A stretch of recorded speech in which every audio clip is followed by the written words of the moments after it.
My child was actually doing the summer program and came in to my office with a couple of friends to talk to me about peace and the meaning of peace in a world full of. Welcome to Happiness and the City. Today I'd like to talk about a topic important to me, and that is how do we perceive validity of any authority.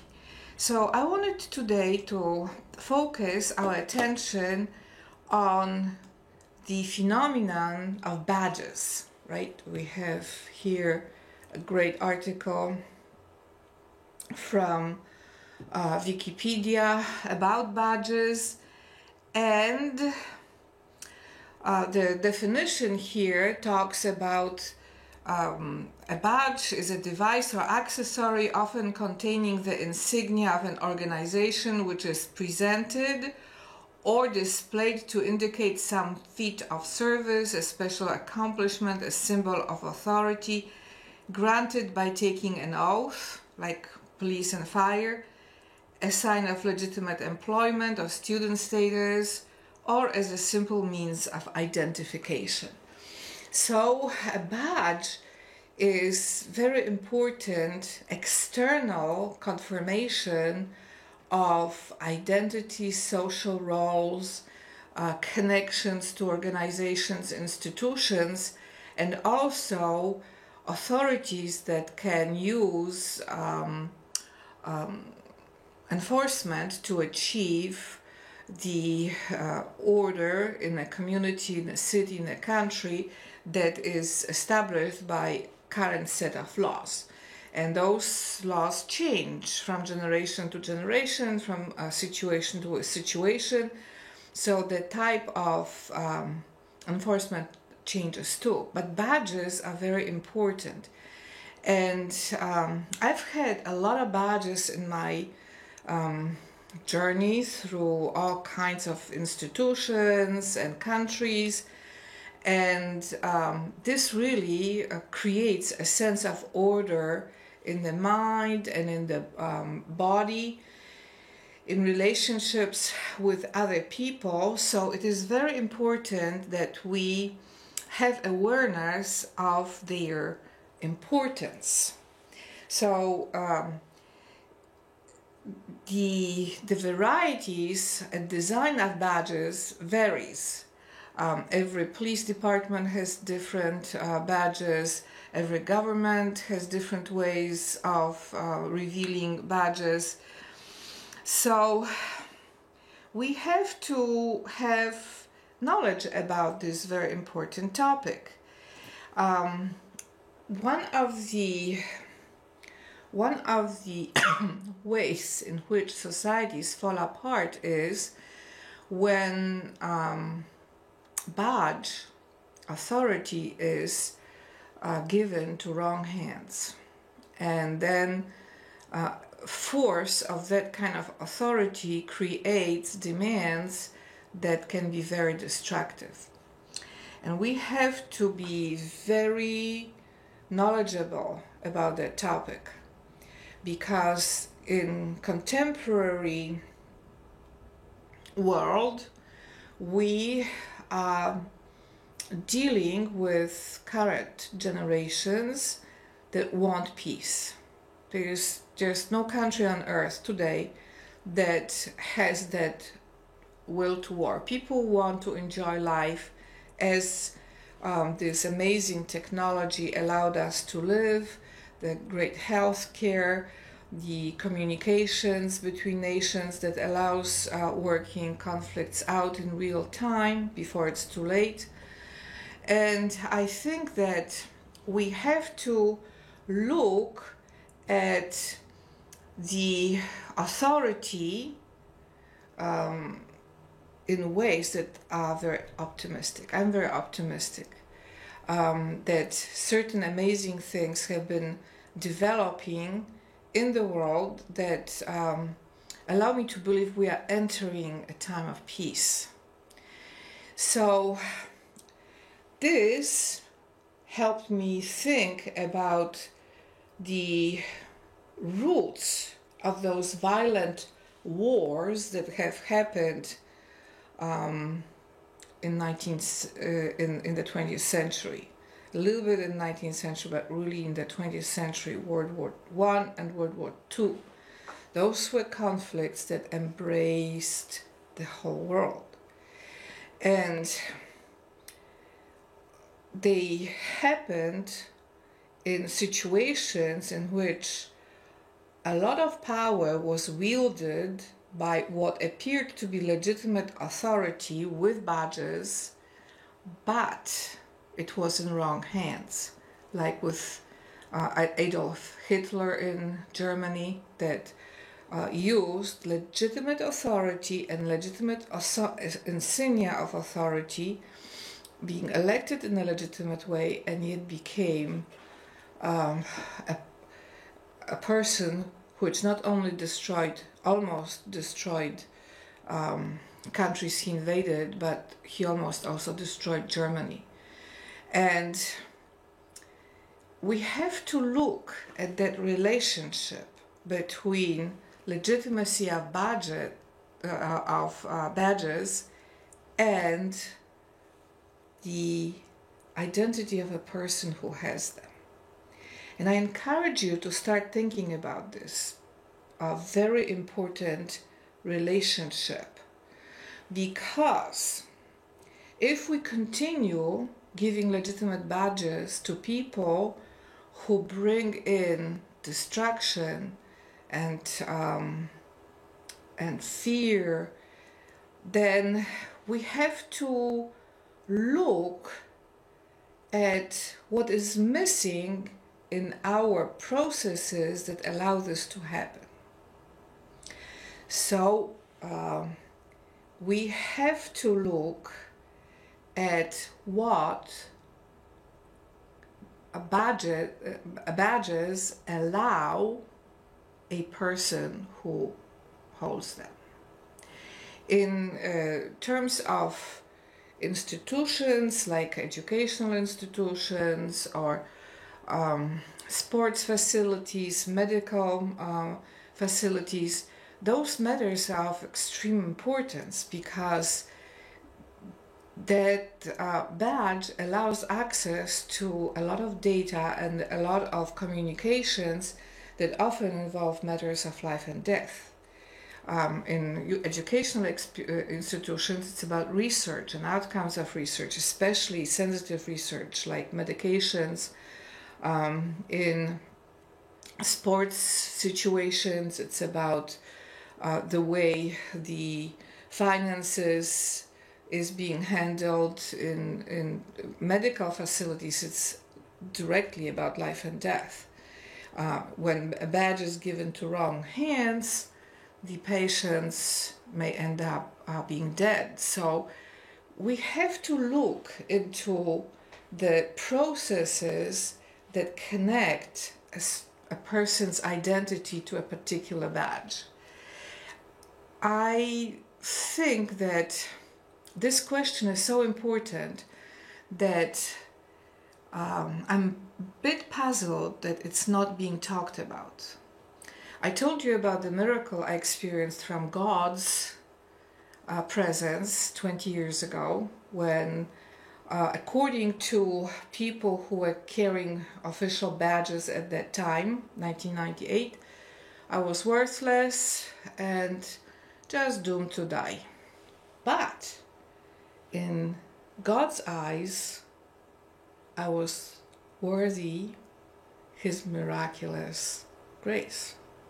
So there was a conflict between official authority that neglected to help me and God's authority with no badges who gave me miraculous healing that continues 20 years.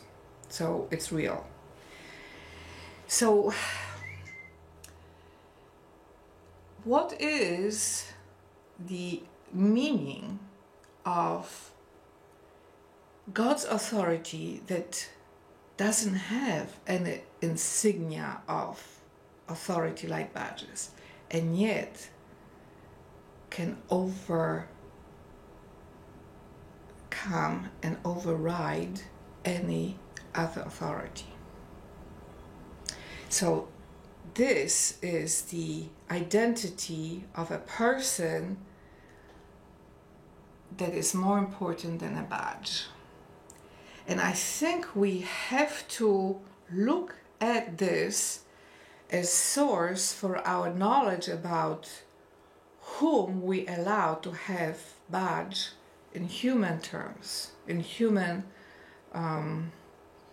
institutions. Because if the entire authority of a badge, credentials, is sufficient to obey a law, how do we know that we are not dealing with Adolf Hitler or some other mass murderers? How do we know that? Because the badge is the one that legitimizes it. And Hitler was defeated because Poland started fighting Nazi Germany. Poland was the first country that said no. And the reason is very powerful, because Poland has royal crown from God given to her miraculously 1025 by God himself, bypassing all other authorities. And till this day, that crown is the ruling power in Poland, whether it's recognized by a badge or not. Because you cannot dissolve relationship between God and the nation he unites with. It's powerful and no human badge can break it. And this authority is invisible. It can be perceived by faith.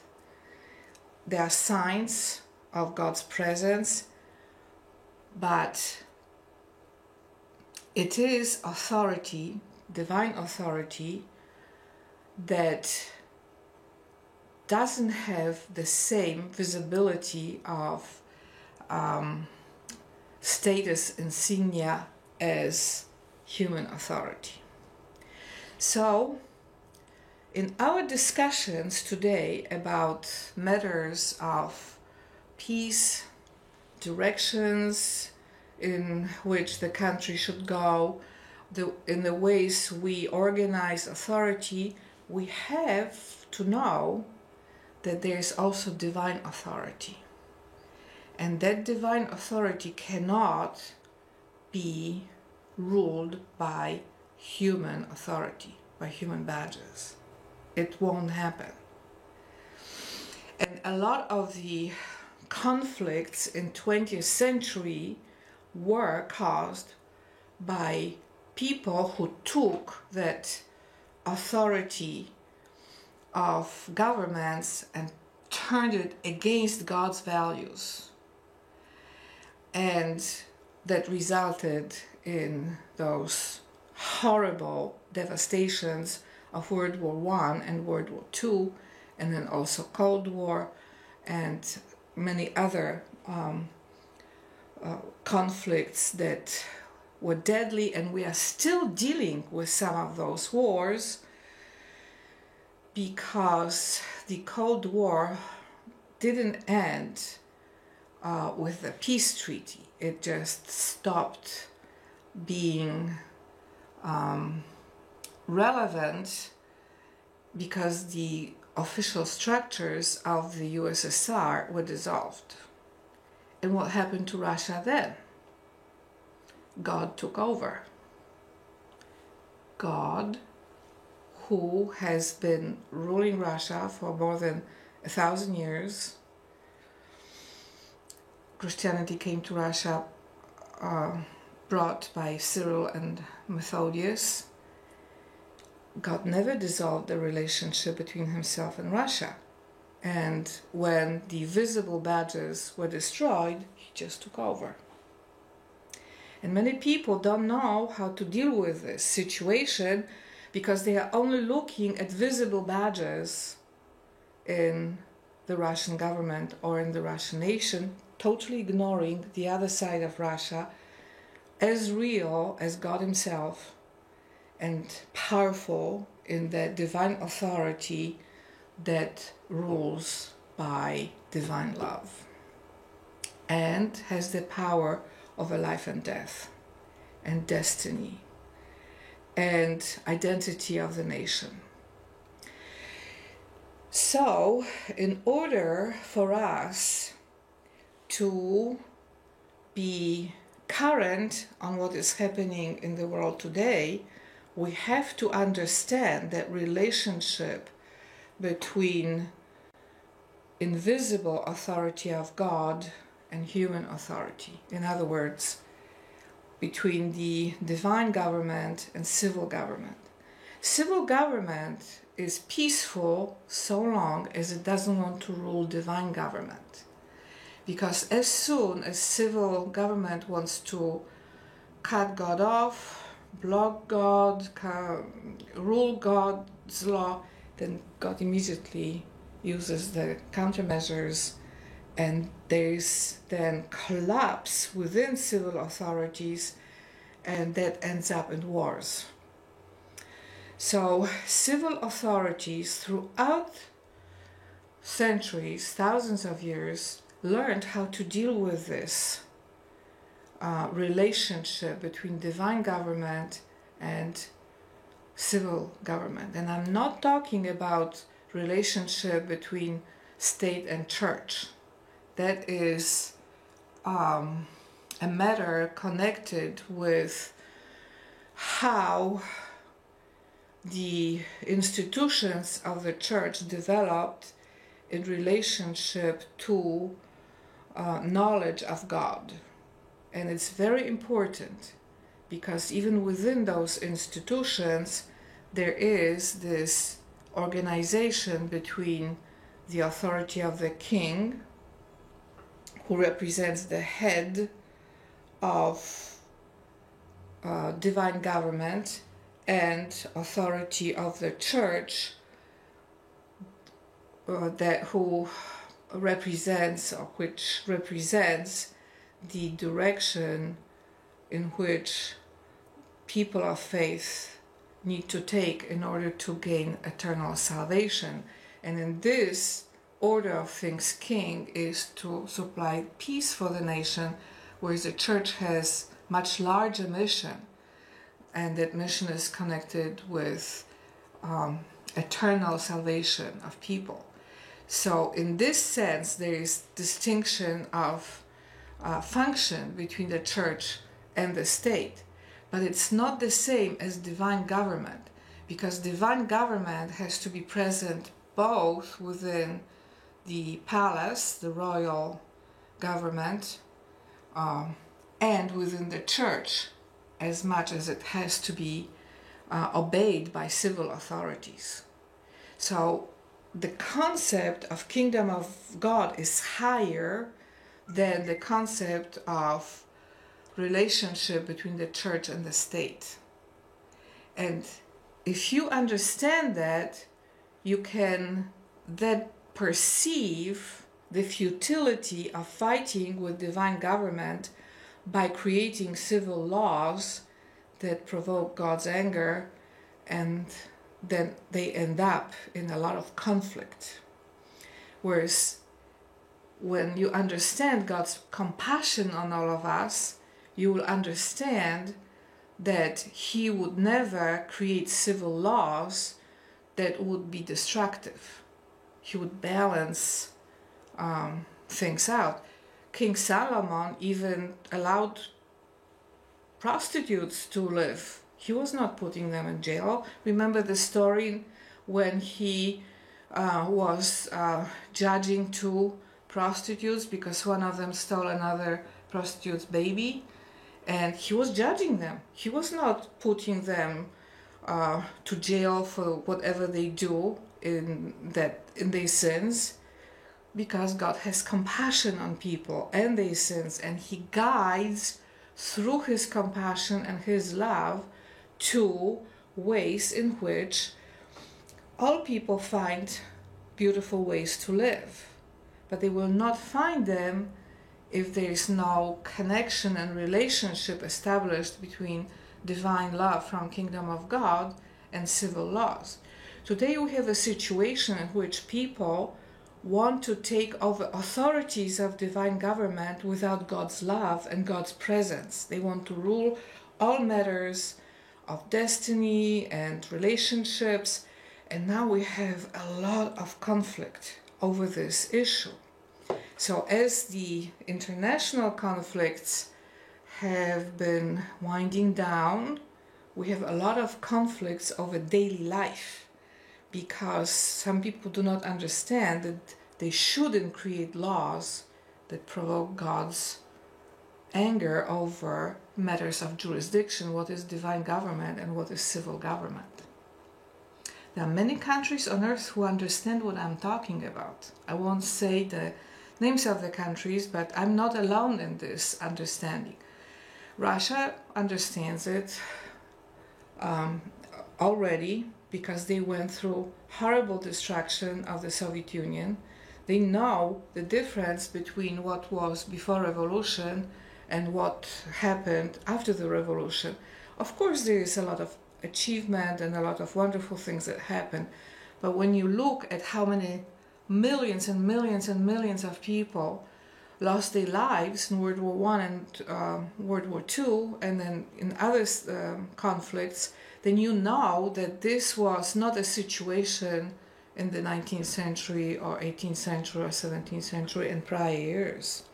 So something happened of such magnitude that it altered the destiny of Russia's relationship to God, to divine government, and she learned from it and doesn't want to give it up.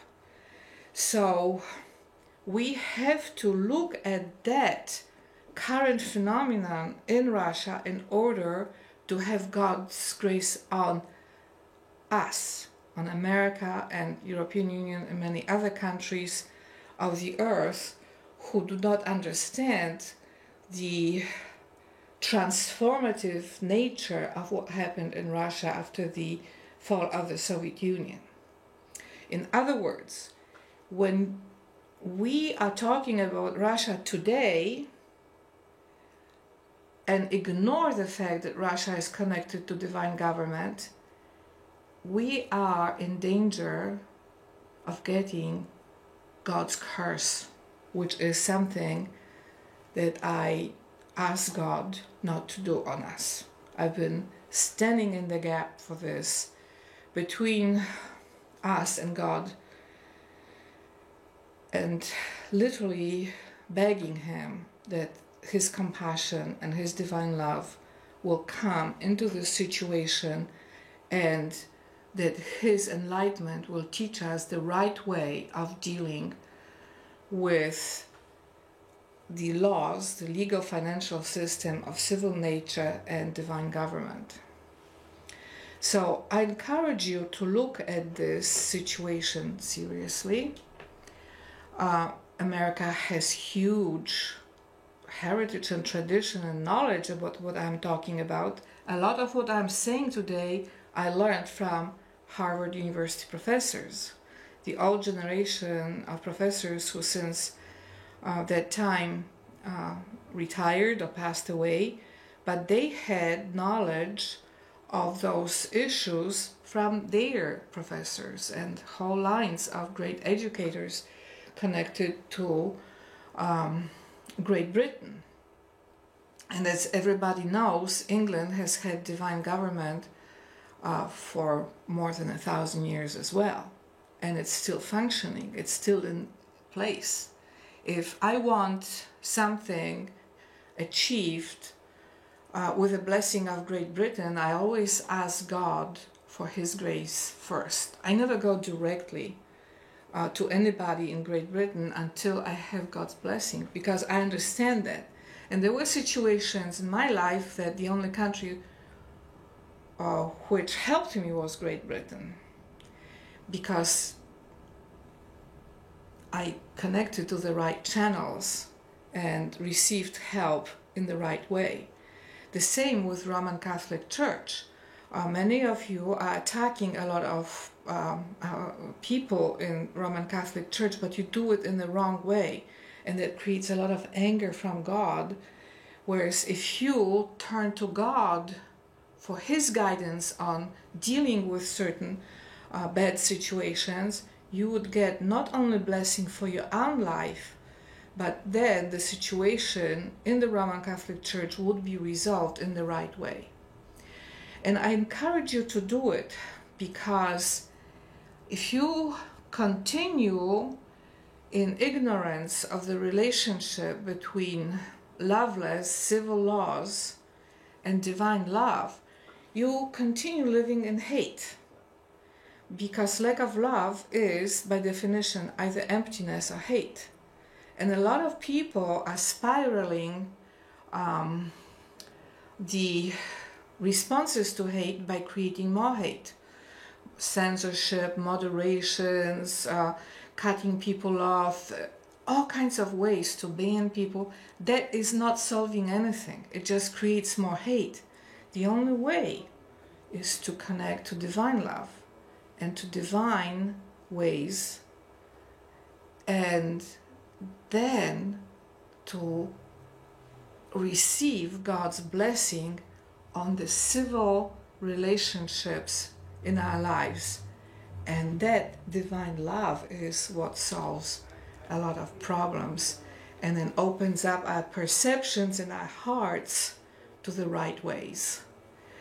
Thank you so much for listening to my lecture today, and see you here next week.